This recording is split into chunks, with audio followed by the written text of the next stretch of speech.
Hi guys, ഇതാണ് ഓലയുടെ ഏറ്റവും പുതിയ diamond head electric super bike.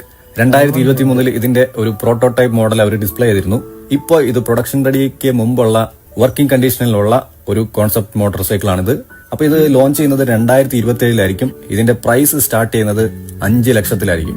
അപ്പൊ അത് ഓൾറെഡി ഓല ഇന്ന് ഡിസ്പ്ലേ ചെയ്തിരിക്കും. 5 ലാഖിന് എവിടെ പോവാ നമ്മള്? 5 ലക്ഷം രൂപ വണ്ടിയോ? 5 ലക്ഷമൊക്കെ എന്തൊക്കെ ഇതിന്റെ സ്പെസിഫിക്കേഷൻസ് ആണ് ഏറ്റവും നമ്മളെ അത്ഭുതപ്പെടുത്തുന്ന ഒരു കാര്യം. 0 to 100 എത്താൻ ജസ്റ്റ് 2 seconds മാത്രം മതി. ഒരു ഡുകാറ്റി പനിഗാലി ലീഫ് എന്റെ അമ്മ 0 to 100 2 സെക്കൻഡോ? 2 സെക്കൻഡ് അളിയാ. മരിച്ചു. ഫോറിനേക്കാളും സ്പീഡാണ്.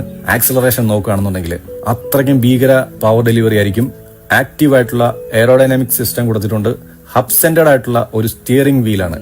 അതായത് ഇതിന്റെ ഈ ഒരു ഫ്രണ്ട് സസ്പെൻഷൻ സെറ്റപ്പ് നിങ്ങൾക്ക് നോക്കുമ്പോൾ തന്നെ കാണാം. ഇന്ത്യയിൽ ആദ്യമായിട്ടാണ് ഇങ്ങനത്തെ ഒരു സിസ്റ്റം വരുന്ന ഒരു മോട്ടോർ സൈക്കിൾ ഇറങ്ങുന്നത്. എഡാസ് ഫീച്ചേഴ്സ് ഇതിനകത്ത് വരുന്നുണ്ട് വിത്ത് ആക്റ്റീവ് ബ്രേക്കിംഗ് സിസ്റ്റം ആയിട്ടാണ്. അതുപോലെ അഡാപ്റ്റീവ് ക്രൂസ് കൺട്രോളും ആക്റ്റീവ് എർഗണോമിക്സും അഡാപ്റ്റീവ് സസ്പെൻഷൻ സെറ്റപ്പും അൾട്രാ ഫാസ്റ്റ് ചാർജിങ്ങും ഒക്കെ ഇതിന് ഒരു ഫീച്ചേഴ്സ് ആയിട്ട് കൊടുക്കുന്നുണ്ട്. അപ്പം വളരെ മോസ്റ്റ് മോഡേൺ അഡ്വാൻസ്ഡ് ആയിട്ടുള്ള ടെക്നോളജിയുമായിട്ടാണ് ഈ ഒരു വണ്ടി ലോഞ്ച് ചെയ്യാൻ പോകുന്നത്. ഇതിന്റെ ഹെഡ്ലൈറ്റ് ആടാ ഇത്? ഹെഡ്ലൈറ്റ് ഇല്ലെന്ന്. ഡിസൈൻ നോക്കുകയാണെന്നുണ്ടെങ്കിൽ ഒരു തിമിംഗലം ഒരു കുതിരയെ പോലെ ആയ പോലെയാണ് ഇരിക്കുന്നത്. ഇതുപോലത്തെ ഒരു ഡിസൈൻ നമുക്ക് കാണാനേ പറ്റത്തില്ല. വളരെ ഫ്യൂച്ചറിസ്റ്റിക് ആയിട്ടുള്ള ഒരു ഡിസൈനാണ്, മിനിമലിസ്റ്റിക് ആയിട്ടുള്ള ഡിസൈനാണ്. ഇത് വീഡിയോയിലും ഫോട്ടോയിലും കാണുന്ന പോലെയല്ല, നേരിട്ട് കാണാനായിട്ട് വളരെ അട്രാക്റ്റീവ് ആണ്. നിങ്ങളുടെ അഭിപ്രായം കമന്റ് ചെയ്യാൻ മറക്കണ്ട.